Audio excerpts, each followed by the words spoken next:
जसहिंदी आपके अपने चैनल से मैं आपकी दोस्त, आपकी होस्ट मंजू वालिया, आपके अपने शो एक मुलाकात में आपका अभिनंदन करती हूँ। आदाब, सत श्री अकाल, नमस्कार। कैसे हैं आप सब लोग?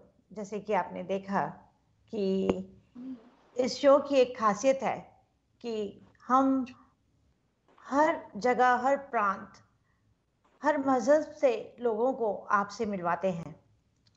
तो आज फिर हम आपको ले चलेंगे सपनों की नगरी मुंबई में, जहाँ पर एक कंपोज़र हैं जो म्यूज़िक से जुड़े हुए हैं और वो बचपन से जुड़े हुए हैं। उनका कोई घराना नहीं है, पर जो उनके फादर थे वो एक दुकान चलाते थे म्यूज़िक की। तो उनकी कहानी उन्हीं की ज़बानी हम सुनेंगे। तो ज़्यादा देर ना करते हुए मिलते हैं आईपी सिंह, इंद्रपाल सिंह जी। नमस्कार इंद्रपाल सिंह जी, कैसे हैं आप? नमस्कार, बहुत अच्छा हूँ और आपका बहुत बहुत धन्यवाद कि आपने मेरे को इस प्रोग्राम में आज आमंत्रित किया है। शुक्रिया जी।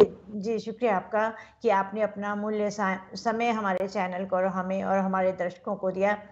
तो सबसे पहले मैं आपसे पूछना चाहूँगी सिंह साहब कि आप कहाँ से हैं?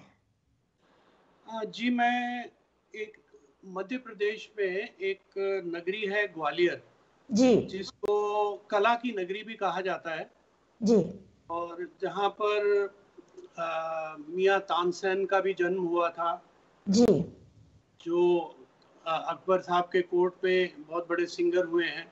जी, जी, जी, उसके अलावा सिंधिया की नगरी होने की वजह से वहाँ एजुकेशन को काफी बढ़ावा दिया गया। जी, आज से 50-60 साल पहले ग्वालियर नगरी को एक शिक्षा नगरी भी बोला जाता था। जी, तो वहाँ पर जो है कम से कम 5 या 6 तो म्यूजिक के स्कूल हैं। जी, उसके अलावा एशिया का सबसे पहला फिजिकल स्कूल ट्रेनिंग का वहाँ हुआ था। जी, उसके अलावा एग्रीकल्चर कॉलेज, मेडिकल कॉलेज, वो काफी फर्स्ट इन इंडिया ग्वालियर में थे। जी, तो वहाँ पर म्यूजिक के अलावा पेंटिंग्स के भी बहुत कलाकार वहाँ से निकले हैं। जी, और मुझे खुशी है कि मैं ग्वालियर में मैंने जन्म लिया जी, और मेरे फादर वहाँ 1936 में मूव हुए थे ग्वालियर में। वाओ, उन्होंने वहाँ पर म्यूजिकल इंस्ट्रूमेंट्स की एक दुकान खोली थी और वहीं से मेरी म्यूजिक की जर्नी आप समझिए शुरू हो गई। जी, जी। तो आपके फादर की जो कभी उन्होंने आपसे कोई बात की अपने म्यूजिक कैरियर के बारे में, आपके पिताजी ने?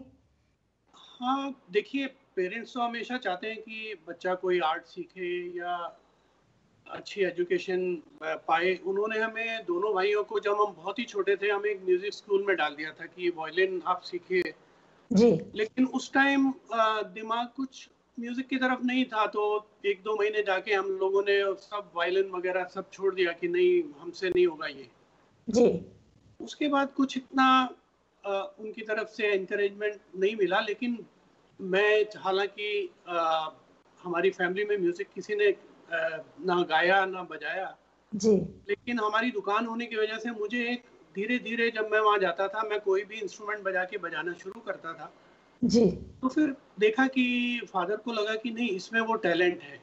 तो फिर जब मैं थोड़ा सा बड़ा हुआ तो फिर मुझे प्रॉपर उन्होंने सितार वगैरह ये सीखने को बोला और मैंने पंडित कृष्ण राव पंडित जी का एक बहुत बड़ा स्कूल है ग्वालियर में, आज भी है, जी, वहाँ से मैंने फिर क्लासिकल ट्रेनिंग भी ली। 5 साल सितार का कोर्स किया मैंने। जी, उसके अलावा रेगुलर मास्टर्स की डिग्री, जब मास्टर्स करने का टाइम आया तो म्यूजिक की तरफ ज़्यादा ध्यान था, पढ़ाई में ध्यान कम होता था। जी, तो एक सब्जेक्ट मेरे को उसमें दिखा, पेंटिंग, ड्राइंग एंड पेंटिंग। जी, तो मैंने बोला कि ये सेलेक्ट करना चाहिए मास्टर्स के लिए, तो मैंने वो सेलेक्ट किया। जी, और जीओजी यूनिवर्सिटी से मैंने 78 में पेंटिंग्स में मास्टर्स की डिग्री ली थी। वाओ, जी। तो आपकी सारी एजुकेशन ग्वालियर में हुई? जी। तो फिर मुंबई आने का कैसा सफर जी रहा आपका और देखिए, कैसा?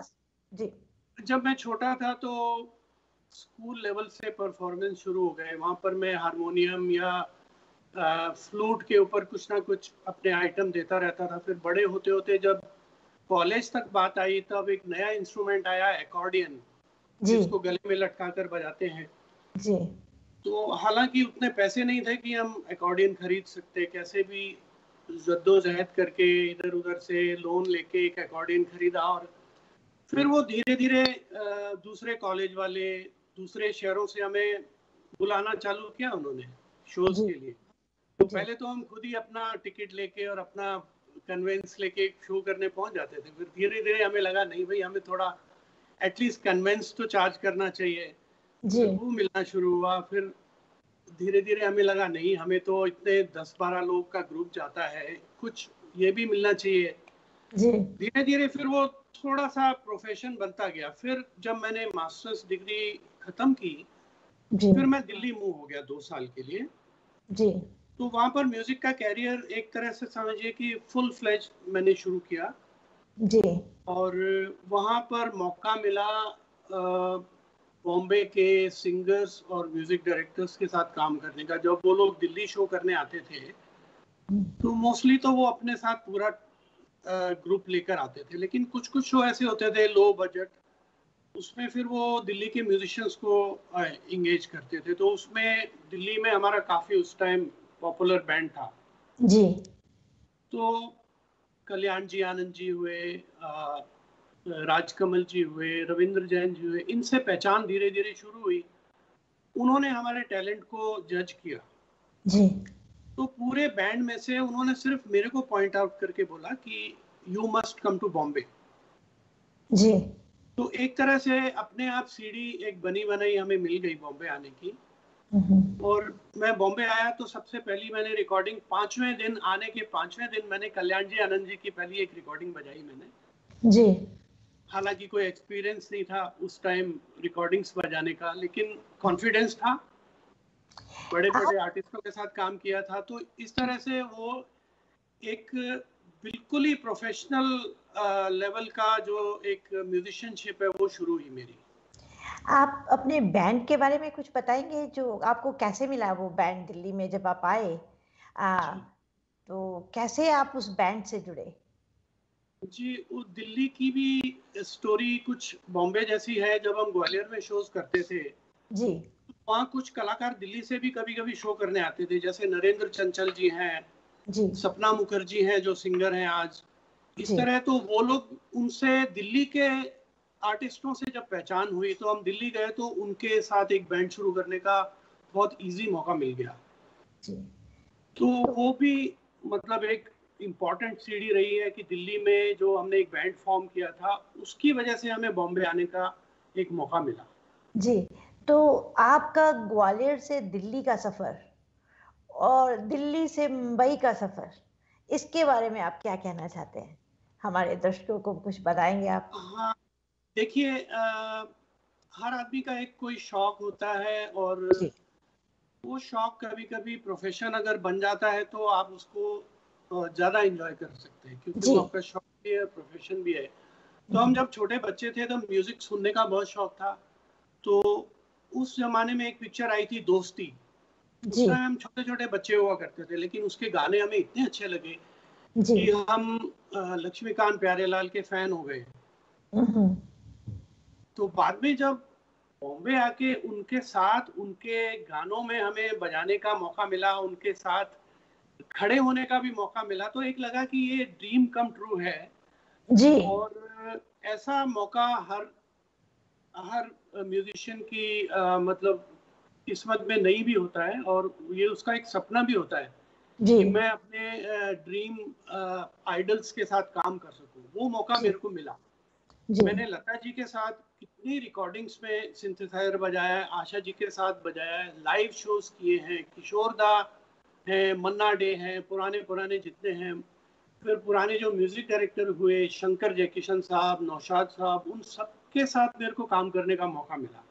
जी तो ये एक आ, बहुत अच्छा एक्सपीरियंस है। और जिंदगी में मतलब ये चाहा नहीं था सोचा जी नहीं था कि मैं एक प्रोफेशनल म्यूजिशियन बनूंगा, जी लेकिन किस्मत में था, डेस्टिनी में था, और इसका हमने बहुत अच्छी तरह से वेलकम किया। जी। तो फिर मुंबई आ गए आप, तो मुंबई में तो आपकी धर्मपत्नी भी मुंबई से हैं, या आपकी अरेंज मैरिज है या लव मैरिज है आपकी भी? हाँ, लव मैरिज ही कह सकते हैं, क्योंकि जी हमारी जो धर्मपत्नी है वो भी फिल्म लाइन में थी, तो मुलाकात होती रही, जी साथ में शोज करने हम लोग सब जगह जाते थे। जी जी तो बस वो बात बनती गई, और फिर जी 85 में हमारी शादी हुई यहाँ पर। जी जी। तो मुंबई का कोई ऐसा एक्सपीरियंस जो आपके दिल को छू गया हो? कहते हैं बॉम्बई किसी को निराश नहीं करता। जी हालांकि बॉम्बे में रोज ट्रेनें भर भर के लोग कलाकार आते हैं, कोई एक्टर बनने आता है, कोई सिंगर बनने आता है, लेकिन मैंने अक्सर देखा है कि वापस कोई नहीं गया। ये बॉम्बे एक ऐसी नगरी है, सपनों की नगरी तो बोला ही जाता है इसको, लेकिन यहाँ पर हर आदमी जज्ब हो जाता है अपने लेवल के हिसाब से। अगर वो बहुत अच्छे लेवल का म्यूजिशियन है तो वो बॉलीवुड म्यूजिक इंडस्ट्री में उसको जगह मिल जाती है आराम से। अगर नहीं है तो शो बिजनेस है या होटल में म्यूजिशियन होते हैं काफी।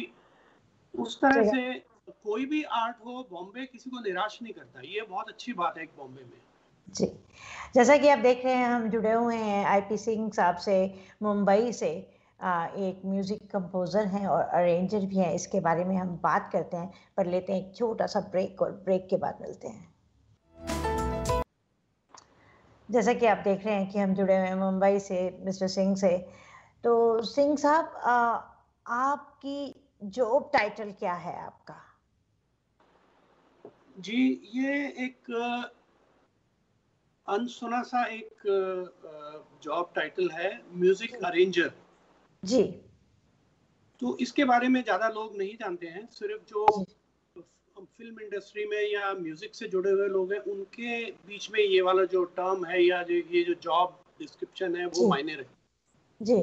ये एक पैरेलल जॉब है जो म्यूजिक कंपोजर के साथ उतना ही इम्पोर्टेंट होता है जितना कंपोजिंग होता है।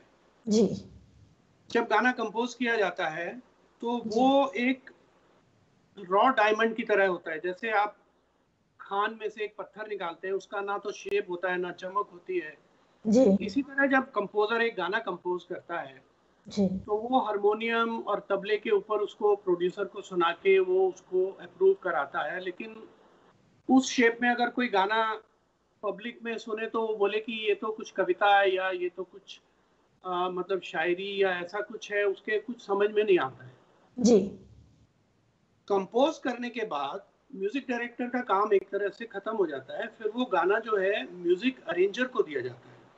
जी म्यूजिक अरेंजर जो है एक हाईली क्वालिफाइड म्यूजिशियन है जिसको जी म्यूजिक कंपोज किया हुआ म्यूजिक को सजाने की ड्यूटी उसकी होती है। जैसे जी हीरा निकल आया पत्थर के शेप में, जी तो जोहरी ने उसको पहचाना कि ये हीरा है, लेकिन उसको तराशने का काम जो है जी वो फिर उसको कटर को दिया जाता है, पॉलिश करने वाले को दिया जाता है। फिर उसको एक नग में नग बना के उसको जैसे जड़ा जाता है, जी वो काम म्यूजिक अरेंजर करता है।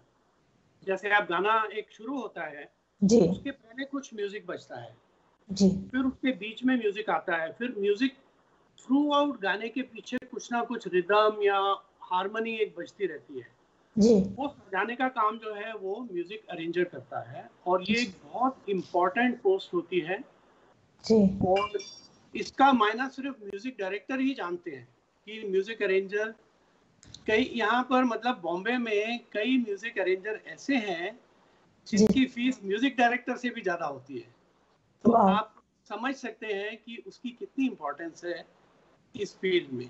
जी अगर मैं अपने मदर फादर को बोलूं जाके या किसी फ्रेंड को बोलूं कि मैं म्यूजिक अरेंजर हूं, हम्म, तो उनको समझ नहीं आएगा। उनको लगेगा कि म्यूजिक अरेंजर मतलब शायद ये रिकॉर्डिंग के लिए म्यूजिशियन अरेंज करता है या जी मैसेंजर का जी काम करता है।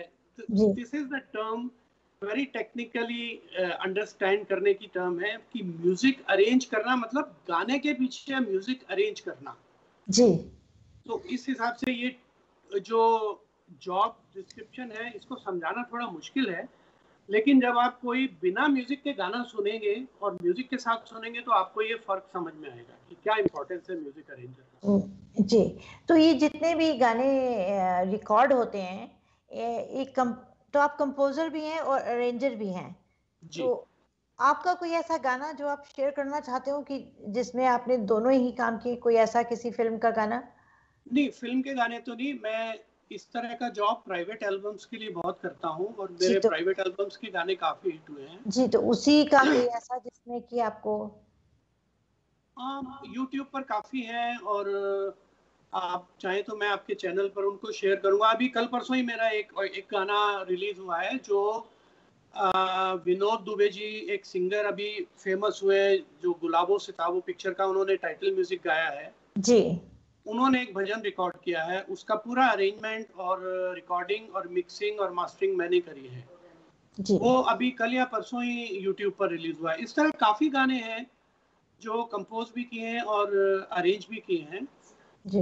कुछ कुछ। ऐसे म्यूजिक डायरेक्टर हैं, जैसे मैंने आपको बोला ना कि ये दो अलग अलग पैरेलल जॉब है, लेकिन कुछ म्यूजिक डायरेक्टर ऐसे हुए हैं जो दोनों जॉब जानते हैं। जैसे प्यारे लाल जी हैं, लक्ष्मीकांत जी। प्यारे लाल के प्यारे लाल जी जो हैं, हम्म। वो एक म्यूजिशियन थे, पहले वायलिन प्लेयर थे, जी। वहां से वो म्यूजिक डायरेक्टर बने। जी। तो वो हैं, और उत्तम सिंह जी हैं, और एक हमारे अमर हल्दीपुर हैं जिन्होंने शहनशाह का म्यूजिक दिया था। तो कुछ म्यूजिक डायरेक्टर ऐसे हैं जो दोनों काम जानते हैं। जी। तो उनके लिए एक मतलब बहुत मौका होता है कि खुद के हीरे को खुद तराशना पड़ता है उनको, तो उनको उसका रिजल्ट बहुत अच्छा आता है। तो आपने कितना अरसा हो गया आपको यहाँ मुंबई में, और कितने समय से आप इन बॉलीवुड की हस्तियों के साथ काम कर रहे हैं? जी, मुझे एग्जैक्टली 40 साल हो गए। मैं 1980 में यहाँ आया था। जी। 40 साल हुए मुझे। और जी। मैंने बहुत बड़े बड़े फेमस गानों में मैंने सिंथेसाइजर बजाया है। जैसे आपने गाना सुना होगा लक्ष्मीकांत प्यारेलाल का चुम्मा चुम्मा दे दे। जी। ये तो मतलब पिछली सेंचुरी का सबसे हिट गाना हुआ है, उसमें जी। भी जी। मैं था। जी। तम्मा तम्मा दे दे, इस तरह के इतने गाने हैं कि मुझे याद भी नहीं रहता है। मैं जी। बप्पी लहरी के साथ सबसे ज्यादा जुड़ा रहा हूँ। जी। तो बप्पी लहरी के जितने भी हिट गाने हुए हैं उनमें मेरा योगदान रहा है पूरा पूरा। जी। हमने आपकी जब प्रोफाइल देखी तो उसमें हमने देखा कि आप राइटर भी हैं, आप लिखते भी हैं। जी, ये थोड़ा सा एमपी में पढ़ने का फायदा है कि हिंदी अच्छी है थोड़ी मेरी। जी। थोड़ा बहुत कभी कभी इधर उधर से मैं लिख लेता हूँ। मेरी कविताएं काफी इस तरह बुक्स में भी पब्लिश हुई हैं काफी, जी। और आप कोई काफी पढ़ते हैं लोग। अपनी कविता सुनाना चाहेंगे हमारे जी जी दर्शकों को? बिल्कुल, क्यों नहीं। जी, जी। अगर आप इजाजत दे तो। या श्योर, जरूर। ये एक कविता मैंने लिखी थी। जी। ये आजकल का जो माहौल चल रहा है सोसाइटी में, कोई किसी की फिक्र नहीं करता है। आपके बच्चे भी आपको एक समय के बाद उतनी इज्जत नहीं देते हैं जितना आप डिजर्व करते हैं। तो कभी कभी दिल में ये आता है कि मतलब ये मतलब क्या है इस जिंदगी का। जी। तो उसके जी। ऊपर मैंने एक छोटी सी कविता लिखी थी, मैं सुनाना चाहूंगा। जी।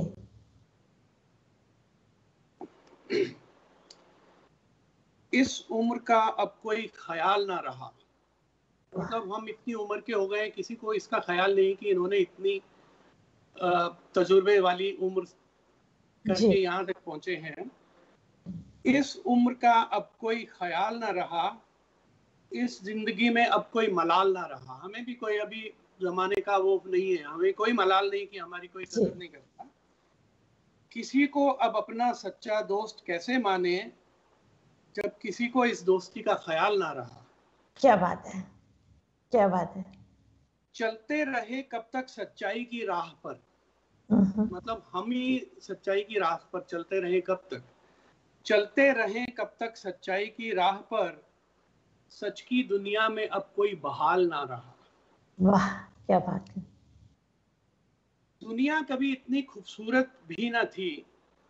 आज मतलब बड़ी बड़ी बिल्डिंगें आप देखते हैं, इतनी खूबसूरत जी पहले नहीं थी दुनिया। जी दुनिया कभी इतनी खूबसूरत भी ना थी, पर अब उसे देखने का भी सवाल ना रहा। क्या जी। करेंगे अच्छी अच्छी बिल्डिंगें और ये देखकर, जब आपकी जिंदगी में वो सुकून नहीं है। हम पर तो सवाल उठते रहे उम्र भर, मन कभी इतना भी बेहाल ना रहा। वाह, मौत ही आ जाती तो गले लगा लेते यारो, पर अब तो मौत का भी हमें इंतजार ना रहा। क्या बात है। बहुत खूब, बहुत खूब। जी। इसलिए तो ये बात हो गई कि बस इतनी सी बात समंदर को खल गई। बस इतनी सी बात समंदर को खल गई, एक कागज की नाव मुझ पे कैसे चल गई। वाह वाह वाह, बहुत खूब बहुत खूब।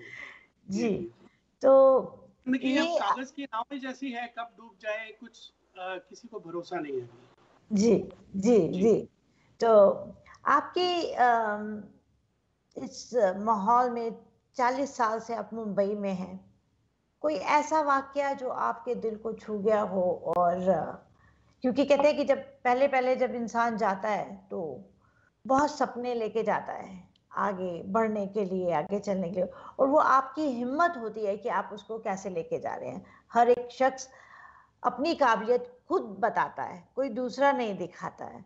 तो इस माहौल में जब आप आए, कोई ऐसा रोल मॉडल आपकी लाइफ में जो कोई आपको प्रेरणा का सूत्र बना और आपने कहा कि ये शख्स तो बहुत ही अच्छा है? देखिए, बॉम्बे में जो म्यूजिशियन होते हैं, जी प्रोफेशनल म्यूजिशियन, जी। उनके सबसे बड़े आइडल हैं प्यारे लाल जी, प्यारेलाल जी। जी लक्ष्मीकांत प्यारे लाल जी। जी क्योंकि उनका जो काम करने का ढंग है, जो काम करने का स्टाइल है, हालांकि वो 50 साल पुराने म्यूजिक डायरेक्टर हैं, जी लेकिन वो अभी तक इतने अपने आप को मॉडर्न म्यूजिक के साथ भी ढालते रहे हैं जी। कि उनको देखकर लगता था कि कोई म्यूजिशियन हो तो ऐसा हो। वाह जी। जी। No doubt. और जी दूसरे म्यूजिक डायरेक्टर भी हैं जिनके साथ जो हमारे रोल मॉडल थे, जैसे बप्पी लहरी हैं। जी वो काफी चेंज लेकर आए इंडियन म्यूजिक में। उसको उसकी सराहना भी हुई और उसकी मतलब लोगों ने बुराई भी की कि थोड़ा इंडियन हमारा जो म्यूजिक है वो थोड़ा खराब भी हो रहा है, ये भी हो रहा है। लेकिन यह वक्त की चाल है, जी जो वक्त के साथ नहीं बदला वो बेहाल है। जी। ये देखिए, अभी अभी शेर बन गया, ये वक्त की चाल है, साल है, जो वक्त के साथ ना बदला वो बेहाल है। वो बेहाल है। जी। क्या बात है। या तो मैं उनको भी अपना रोल मॉडल मानता रहा हूँ और उनके साथ मैंने मैक्सिमम काम किया है। और जी वो लगता था कि हमारे सजेशन भी वो लोग अपने सॉन्ग्स में यूज करते हैं कभी कभी। जी। तो तो एक और सबसे बड़ा, मेरे को सबसे पहले फर्स्ट गाना जब मैंने प्यारे लाल जी का बजाया था, जी तो मैंने कभी सपने में भी नहीं सोचा था कि जब मैं 5वीं क्लास में पढ़ता था, दोस्ती के गाने सुनता था और मैं इतनी बड़ी हस्ती के साथ एक दिन जाके काम करूंगा। जी उसके अलावा पुराने जमाने में, मतलब 20-25 साल पहले जब रिकॉर्डिंग्स हुआ करती थी, तब सिंगर हमारे म्यूजिशियंस के साथ आके गाते थे।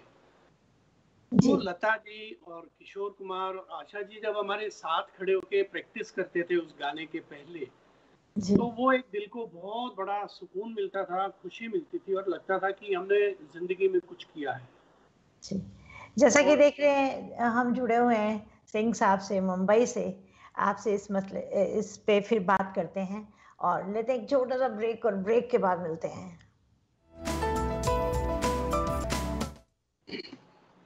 ब्रेक के बाद फिर आपका स्वागत है। जैसा कि आप देख रहे हैं, हम जुड़े हुए हैं सिंह साहब से, मुंबई से, जो कि एक म्यूजिक कंपोजर एंड अरेंजर हैं। तो हम आपसे बात कर रहे थे, प्यारे लाल जी की आप बात कर रहे थे, उनके बारे में बता रहे थे आप। तो वो आपके रोल मॉडल है।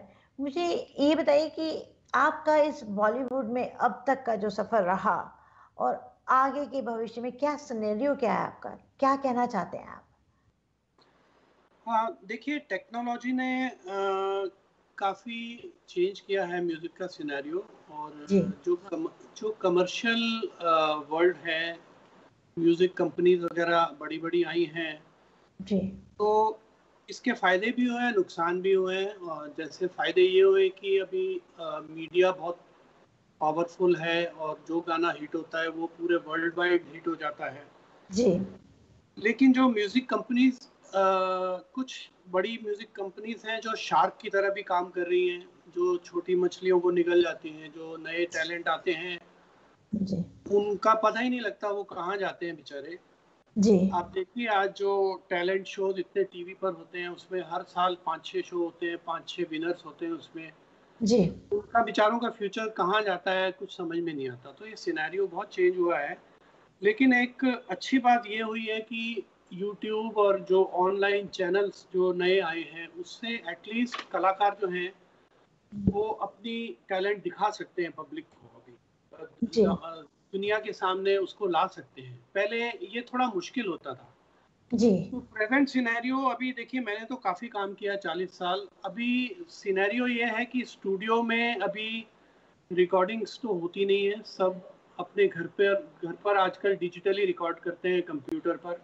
जी और उसके बाद जो वॉइस वगैरह है वो थोड़ा स्टूडियो में जाके मिक्सिंग वगैरह करते हैं। तो सिनेरियो काफ़ी चेंज हुआ है। जी और इसमें अभी मतलब जो म्यूजिशियंस थे, जो हमारी एक एसोसिएशन है यहाँ, सिने म्यूजिशियन एसोसिएशन, जी ये मैक्सिमम म्यूजिशियंस को आज काम नहीं है। बिकॉज ये जो टेक्नोलॉजी आई, कंप्यूटर टेक्नोलॉजी आई है, इससे काफ़ी म्यूजिशियंस बेकार हुए हैं। जी तो scenario is not that good. जी लेकिन जो घर पे काम करते हैं मेरे जैसे म्यूजिशियन, कंप्यूटर पर करते हैं, उनका काम चलता है और उनका फ्यूचर भी अच्छा है। कुछ जी ना कुछ ऑनलाइन आजकल चलता ही रहता है। जी तो हमने तो अपने एज के हिसाब से काफ़ी कुछ देखा, काफ़ी कुछ किया। अभी भगवान के ऊपर है जी जो जो भी हो।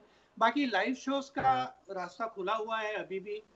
मैं हर साल में एक बार अमेरिका जरूर जाता हूँ, क्योंकि वहाँ पर मेरे रिश्तेदार, फ्रेंड्स और काफ़ी लोग हैं। तो वहाँ पर जब मैं जाता हूँ 3-4 महीने, काफ़ी शोज मैं करके आता हूँ। बॉम्बे में भी शोज वगैरह चलते रहते हैं कुछ ना कुछ। प्लस घर पे आजकल ऑनलाइन आपको काम आता है रिकॉर्डिंग का। तो scenario is good also, but not for all the musicians. सब म्यूजिशियंस के लिए अच्छा नहीं है। जो बेचारे वायलिन और ढोलक, तबला या ऐसे इंस्ट्रूमेंट बजाते हैं एकॉस्टिक, उनके लिए थोड़ा सिनेरियो अच्छा नहीं है। और ये फ्यूचर में अच्छा होगा ऐसा लगता भी नहीं है। जी ये तो अभी आपने कहा कि आप अमेरिका आते हैं तो वहाँ पर शो करते हैं। शो जी मतलब म्यूजिक के शो करते हैं, कैसे शो हैं, किन शो जी से आप म्यूजिक के शोज। जी म्यूजिक के शोज ही आपके होते साथ हैं वहाँ कोई पर। आपके साथ कोई थोड़े सिंगर भी आता है कि आप अपना नहीं, सिंगर सब वहीं के मोस्टली होते हैं। लोकल और सिंगर हैं? कभी कभी इंडिया से सिंगर भी आते हैं। बीच में मैं एक बार दिलेर मेहंदी जी के साथ भी आया था अमेरिका। तो मोस्टली वहाँ के जो ग्रुप्स हैं उनके जी पास सिंथेसाइजर प्लेयर, कीबोर्ड प्लेयर्स ज़्यादा अच्छे नहीं होते हैं। जी जी जी जी तो वहाँ पर मैं काफ़ी बिजी रहता हूँ। और काफ़ी लोगों को मैं जानता हूँ, पहचान है मेरी काफ़ी। तो काफ़ी वो लाइन भी काफ़ी अच्छा ये है, जरिया है। जिस हिसाब से आप बात कर रहे हैं, कहते हैं कि शोज भी है, फिर आप म्यूजिक कंपोजर भी हैं, और कभी कहते हैं कि किसी फकीर ने कहा, देख कर मेरी आंखें, किसी फकीर ने कहा, देख कर मेरी आंखें, किसी फकीर ने कहा, पलकें तेरी नाजुक हैं, ख्वाबों का वजन कम कर दे। तो बहुत कभी अच्छे। तो कभी आपने ये नहीं सोचा कि थोड़ा कि यहाँ भी काम है, वहाँ भी काम है, और कुछ समय अपने लिए भी दे, अपने ऊपर या अपने इंजॉयमेंट के लिए भी दे, तो कि आपका इंजॉयमेंट आपका म्यूजिक ही है? जी वो भी है। और उसके अलावा मुझे पेंटिंग का भी शौक है काफ़ी। मैं ओह पेंटिंग्स अच्छा जी जी जी। करता हूँ जब टाइम मिलता है। और मैं 2-2 लाइन के छोटे छोटे शेयर्स लिखता रहता हूँ जो काफ़ी पॉपुलर होते हैं। मेरा ब्लॉग भी है। तो आप तो सुनाइए हमारे दर्शकों को। अच्छा जी, मैं एक मिनट। जी आप अपने, मैं जरा अपना कंप्यूटर ऑन करूं फिर। ये 2-2 लाइन के कुछ शेर हैं जी जी जो मैं इरशाद। मेरे ब्लॉग के ऊपर कम से कम 2-2.5 हजार ऐसे 2-2 लाइन के शेर हैं जी जिसकी काफी लाइकिंग होती है। जी ये एक मेरा 2 लाइन का शेर सुनिए। जी हाँ तुझसे मोहब्बत बेपनाह है, जी। हाँ तुझसे मोहब्बत बेपनाह है, इश्क करना भी क्या कोई गुनाह है। क्या बात है जी, बहुत खूब, बहुत ये खूब। सुनिए एक, हम्म, मैं जिंदगी में ना जाने क्या क्या करता रहा, जी। मैं जिंदगी में ना जाने क्या क्या करता रहा, हम्म, कुछ पल जीने के लिए किसी पर मरता रहा। वाह, क्या बात है, क्या ये बात। ये वाला जो मेरा शेर है ये किसी म्यूजिक डायरेक्टर ने पढ़ा जी और उसने बोला कि ये इसके ऊपर मैं गाना कंपोज करूंगा तो इसको आप कंप्लीट करके मुझे दीजिए। जी। तो वो अभी प्रोसेस में है और उसकी जल्दी रिकॉर्डिंग भी होने वाली है। मतलब ये जो 2 लाइन का शेर है ये पूरे गाने में मैं कन्वर्ट करूंगा। ये वाला जो शेर है आपका गाने में कन्वर्ट हो जाएगा। जी। फिर बहुत। एक और शेर है, जी। गरीब था वो पर एक बात ना भूला, वाह। गरीब था वो पर एक बात ना भूला, किस्मत से हमेशा बड़ा होता है हौसला।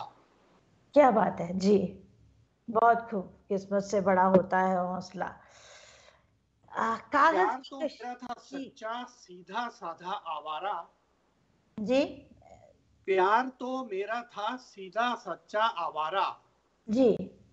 पर किसी के अहम तो किसी के वहम ने मारा। क्या बात है, क्या बात है, बहुत खूब, बहुत खूब।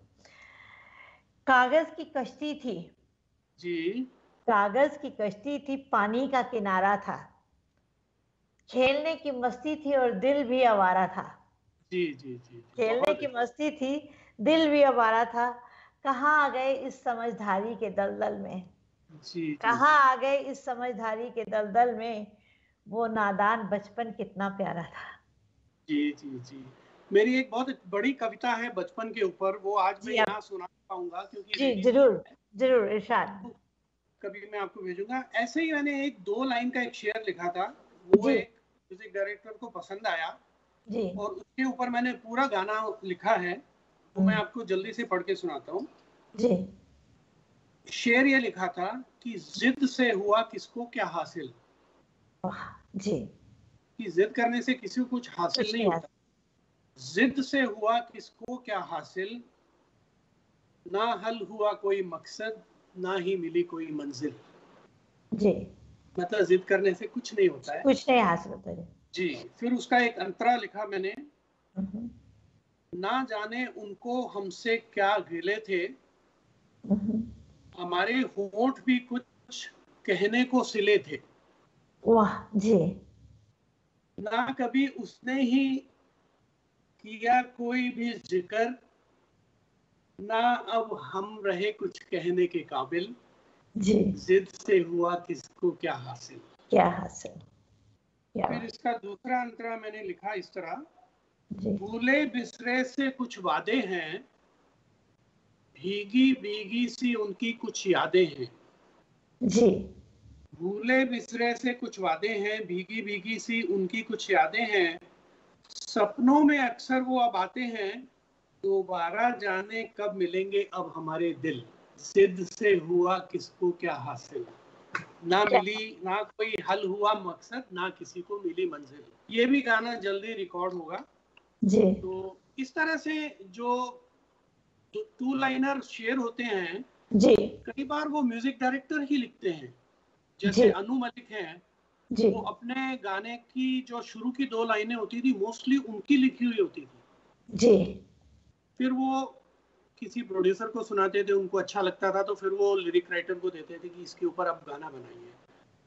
तो इस तरह से जो जिसको म्यूजिक का शौक होता है उसको शायद शायरी का शौक अपने आप लग जाता है, क्योंकि वो म्यूजिक में और लिरिक्स का आपस में इतना गहरा संबंध है हम्म, कि एक दूसरे को पूरक हैं दोनों एक दूसरे के। संगीत ना हो तो लिरिक्स का कोई मतलब नहीं, लिरिक्स ना हो तो संगीत का कोई मतलब नहीं है। जी।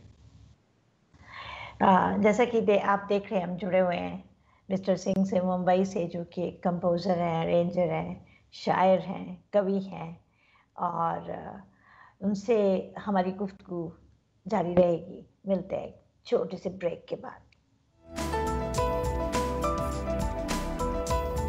ब्रेक के बाद फिर आपका स्वागत है। जैसा कि आप देख रहे हैं, हम जुड़े हुए हैं मिस्टर सिंह से, मुंबई से, और इनसे बड़ी अच्छी अच्छी बातें और इनकी कहानी, इनकी ज़बानी सुन रहे हैं।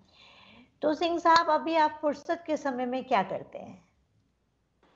जी, फुर्सत के समय में जैसे होता है कि परिवार में क्या चाहिए, हमें खुशी चाहिए होती है। जी जी। और खुशी जो है वो मेरे ख्याल से जो मैं आजकल एक्सपीरियंस कर रहा हूँ, आपके ग्रैंड चिल्ड्रन आपको सबसे ज़्यादा खुशी दे सकते हैं जी शायद। बच्चे, सही बात है। जी, जी तो ग्रैंड डॉटर है, उसके साथ टाइम निकाल लेते हैं थोड़ा सा, तो जी अपना मेहर नाम है उसका, तो अपना बचपन भी उसमें याद आता है। जी फिर जहाँ टाइम मिला वहाँ थोड़ी सी वॉक वगैरह भी कर लेते हैं। घर में पेट हैं, उनको वॉक कराने ले जाते हैं। तो ये पर्सनल थोड़े थोड़े काम है, और कुछ नहीं है तो थोड़ी सी कभी पेंटिंग कर ली, या जी। आ, आपने कोई कभी एक आध शेर दिया। आपने कभी अपनी पेंटिंग्स के को प्रोफेशन में लेके आए हैं आप? मैं एक्चुअली मैं बनना तो प्रोफेशनल पेंटर ही चाहता था, क्योंकि मैं क्वालिफाइड, मैंने मास्टर्स उसमें किया है। और दिल्ली जाने के पहले ग्वालियर में मैंने ग्वालियर शूटिंग्स में 2 साल एज ए डिज़ाइनर काम किया, जी पब्लिसिटी डिपार्टमेंट में। जी तो ख्याल तो यही था कि प्रोफेशनल पेंटर ही बनना है, लेकिन जब एक तरफ म्यूजिक की तरफ जब एक ध्यान चला गया, तो उस चीज़ के लिए टाइम नहीं दे पाया ज़्यादा। जी तो आप समझिए कि 30 साल मैंने फिर ब्रशेस को हाथ नहीं लगाया। जी फिर अभी जैसे जैसे थोड़ा थोड़ा टाइम मिलता है, तो पिछले 10 साल से मैंने पेंटिंग्स शुरू की, और फिलहाल अपनी पेंटिंग्स मैं फेसबुक और मीडिया पर डालता हूँ, जिसमें बहुत ही ज़्यादा अप्रिसिएशन मेरे को मिलता है। हाँ, कुछ लोग मेरे से पोर्ट्रेट वगैरह बनवाते हैं प्रोफेशनली, दे पे मी जी वेल। जी और आपको एक मैं अपनी पेंटिंग दिखाना चाहता हूँ, अगर देख सके आप तो। जी जी, देख रहे ये हैं हम, बहुत खूब।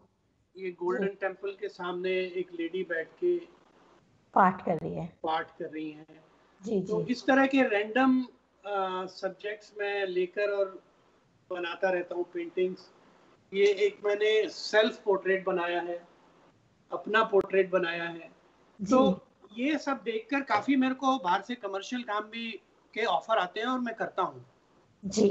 तो एज ए कमर्शियल आर्टिस्ट भी आप काम करते जी हैं, एज ए जी। पेंटर? उसके तो अलावा मेरे को पोस्टर डिजाइनिंग और कार्टून डिजाइनिंग ये वगैरह, इसका बहुत शौक है, और मैं बना बना के अपने मीडिया पर डालता हूँ, बहुत अप्रिशिएट होते हैं।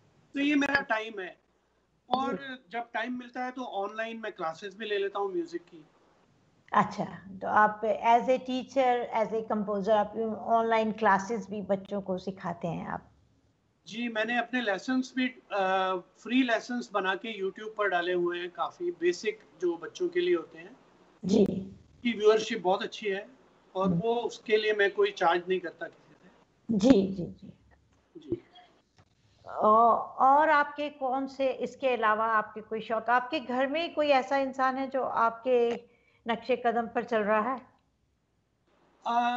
अनफॉर्चुनेटली कोई नहीं है, जो बट मेरी वाइफ बहुत अच्छी डांसर हैं, और वो अपने ज़माने में कोरियोग्राफर भी रही हैं फिल्मी लाइन में, और वहीं उनसे मुलाकात हुई हमारी। उनका नाम बबली सिंह है, हाँ जी और उन्होंने पुराने सभी बड़े कोरियोग्राफर्स के साथ असिस्ट भी किया है, और बड़े बड़े आर्टिस्ट अमिताभ बच्चन और ऋषि कपूर, राजेश खन्ना, इनके साथ काम भी किया उन्होंने। जी लेकिन म्यूजिक के संबंध में कोई ऐसा फॉलोवर फैमिली में फिलहाल तो नहीं है। जी लेकिन जहाँ तक मैं देख पा रहा हूँ, मेरी ग्रैंड डॉटर जो है, जी वो अभी से जब मैं कीबोर्ड वगैरह बजाता हूँ, तो मेरे पीछे आके खड़ी होके वो शी ट्राइज टू प्ले, हालांकि वो 1 सवा साल की है अभी।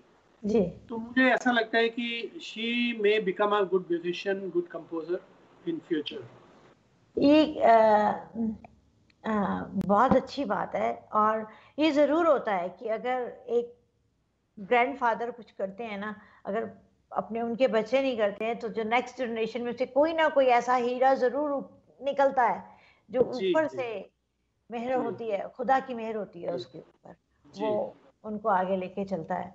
क्योंकि मैंने देखा था एक बार सुरिंदर कौर जी जो है, उनकी भी एक ग्रैंड डॉटर आई थी सिंगिंग के लिए। जी। जी, उसमें उन्होंने कदम रखा था।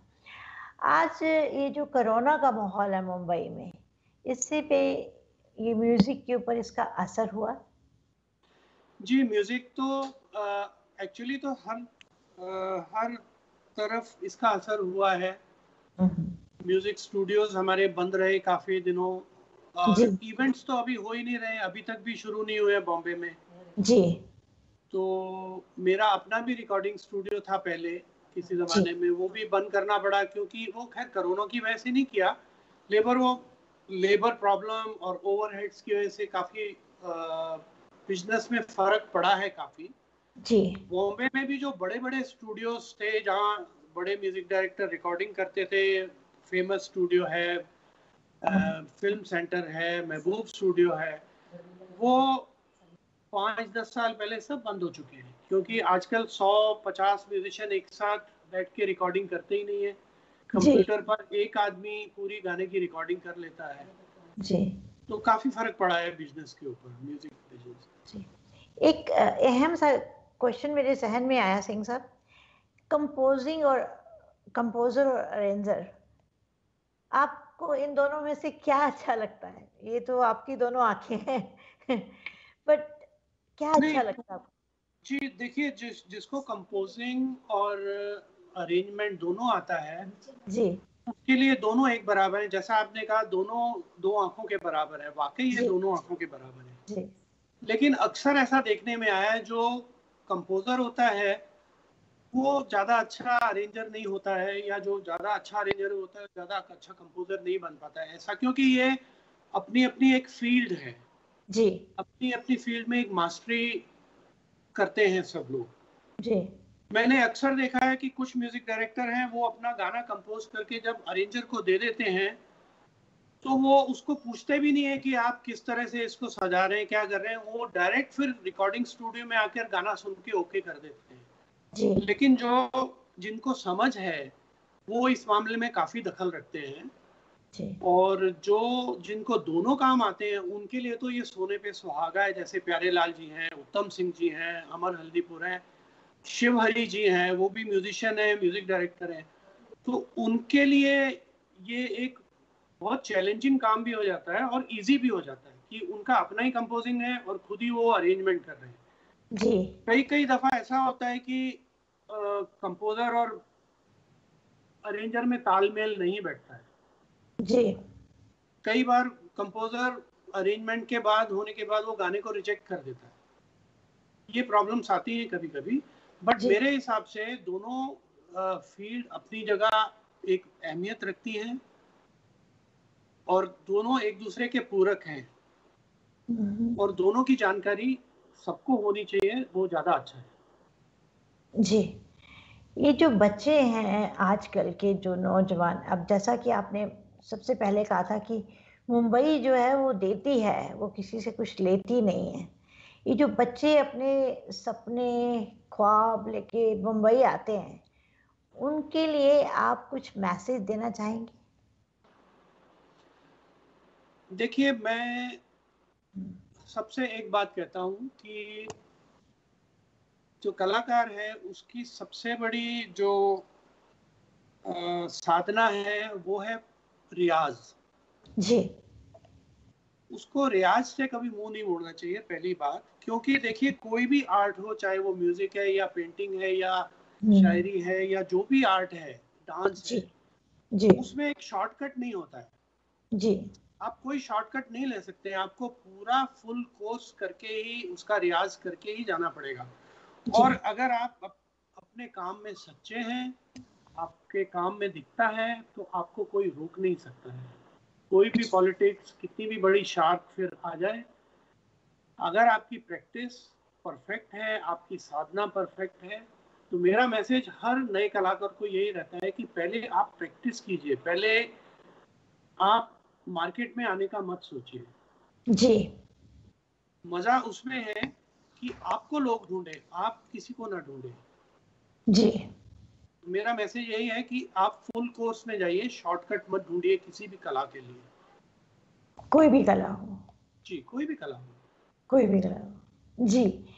और मैं आपसे ये पूछी कि जब आप सबसे पहले आपने ये म्यूजिक में आए, म्यूजिक के बाद आपको याद है कि कब आपने लिखना शुरू किया? एक्चुअली लिखने का थोड़ा थोड़ा शौक काफी टाइम से रहा, जी लेकिन वो भी फिर जैसे टाइम कभी मिला तो लिखा, नहीं टाइम मिला तो नहीं। कभी कभी ऐसा हुआ कि 2 साल कुछ लिखा ही नहीं। कभी ऐसा जी होता है कि एक साथ 5 शेर। तो अभी पिछले 10 साल से मुझे टाइम मिला, पेंटिंग्स भी जी मैंने काफी की हम्म, और शेर व शायरी और लिखने का भी काफी काम मैंने किया। जी कुछ उम्दा से शेर जो आपने लिखे हैं और आपके दिल के बहुत करीब हैं, सुनाना जी चाहेंगे आप? जी, मैं सुनाता हूँ। एक और मैंने शेर लिखा था, उसका भी गाना मैं बना चुका हूँ और वो भी रिकॉर्ड हो रहा है। जी जो आपको मैंने शेर सुनाया था, मैं जिंदगी भर ना जाने क्या क्या करता रहा, कुछ पल जीने के लिए किसी पे मरता रहा। तो जी इसको म्यूजिक डायरेक्टर ने कहा कि इसको आप फीमेल जेंडर में कन्वर्ट कीजिए। जी तो उसको मैंने फिर चेंज किया। मैं जिंदगी में ना जाने क्या क्या करती रही, कुछ पल जीने के लिए किसी पे मरती रही। जी फिर उसका आगे मैंने अंतरा लिखा है, यूं तो रोज ही मिलते थे हम कुछ पल के लिए, जी यूं तो रोज ही मिलते थे हम कुछ पल के लिए, हम्म, उन पलों को मैं जिंदगी के लिए सहेज कर रखती रही, कुछ पल जीने के लिए मैं किसी पे मरती रही। जी सेकेंड अंतरा था, उनकी नजरों में पढ़ तो लेती थी प्यार के 2 लफ्ज, उनकी नजरों में पढ़ तो लेती थी मैं प्यार के 2 लफ्ज, उनके मुख से वो सब सुनने को मैं तरसती रही, जी कुछ पल जीने के लिए मैं किसी पे मरती रही, कोई मुझे चाहे ये सोचकर मैं संवरती रही, मैं जिंदगी में ना जाने क्या क्या करती रही। जी तो ये गाना भी अप्रूव है और इसकी ओके धुन बन चुकी है और ये भी कोई अच्छा सिंगर गाने वाला है। अच्छा जी। और ये किस डायरेक्टर, कोई किन डायरेक्टर ने बोला आपको? उनका आप नाम अगर नहीं लेना चाहते तो कोई बात नहीं, हाँ नहीं, अभी प्री मैच्योर है ये। तो ठीक है। हाँ तो जी। छोटे छोटे तो शेर मैं आपको और 2-3 सुना सकता हूँ। जी किसी किसी किसी प्रेम कहानी का होता नहीं आगाज, जी मतलब शुरुआत ही नहीं हो पाती है। किसी किसी प्रेम कहानी का होता ही नहीं आगाज, दिल टूट जाते हैं पर कभी होती ही नहीं आवाज। क्या बात है, क्या बात है। बहुत खूब, बहुत खूब। आपका, जैसा कि आप देख रहे हैं हम जुड़े हुए हैं सिंह साहब से मुंबई में। आपके बारे में तो जो आंखों से बयां होते हैं वो लफ्ज़ शायरी में कहाँ होते हैं। जी तो सिंह साहब, आपने हमारे चैनल को, हमें अपना अमूल्य समय दिया। जाते जाते कोई मैसेज आप हमारे दर्शकों को देना चाहते हैं? देखिए, कला की सेवा जो है वो जिंदगी भर आप करते रहेंगे तो हम्म, आपके ऊपर सरस्वती की मेहरबानी जिंदगी भर होती रहेगी। और कला जो है वो कभी बूढ़ी नहीं होती। जी कला एक ऐसी चीज है कि जैसे जैसे आपकी उम्र बढ़ती है, हम्म, आपकी कला उतनी ज्यादा मैच्योर होती रहती है। जी तो कलाकार को कभी ये नहीं समझना चाहिए कि मेरा तो टाइम चला गया या मैं अभी बुढ़ा हो गया हूँ, मेरी उम्र नहीं रही। हम्म, तो जिंदा जिली जीने का नाम है। जी हर कलाकार से मैं कहूंगा कि अपनी जिंदगी आखिरी सांस तक जियो और कला में डूब के जियो। जी जी यही मेरा मैसेज है सबके लिए। जी। धन्यवाद आपका सिंह साहब, अपना समय देने के लिए हमें। और जैसा कि आपने देखा कि सिंह साहब से हमने आज बातें की। He is a music composer and arranger, जिसके बारे में उन्होंने विस्तार से बताया। और अब हमारा विदा लेने का समय आ गया है। विदा लेते हैं आपसे। शुक्रिया आपका, आपके समय के लिए। और आपसे भी विदा लेते हैं। खुदा हाफिज, शब खैर, आबाद रहिए, खुश रहिए और कोरोना से बचते रहिए। थैंक यू, सत श्री अकाल।